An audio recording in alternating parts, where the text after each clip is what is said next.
America ने भी Iran की जंगी सलाहियत का एतराफ़ कर लिया। सदर ट्रंप ने गुज़िश्ता रोज़ दुनिया के सामने यह एतराफ़ किया कि आखिरी दिनों में ईरान ने इसराइल की बहुत मार लगाई।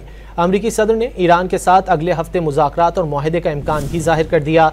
वाज़ेह किया कि ईरान अपनी मईशत संभालने के लिए चीन समेत किसी को भी तेल बेच सकता है।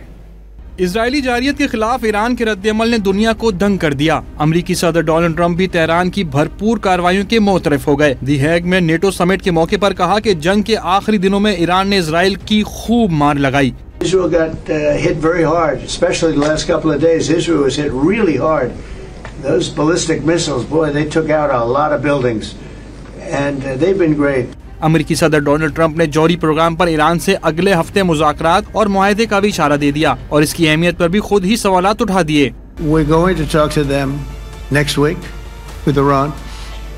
We may sign an agreement. I don't know. To me, I don't think it's that necessary. I mean, they had a war, they fought. Now they're going back to their world. सदर Trump ने यह भी कहा कि जंग के बाद Iran को अपनी मईशत संभालना होगी। ईरान चीन समेत जिसे चाहे तेल बेच सकता है, उसे कोई नहीं रोकेगा।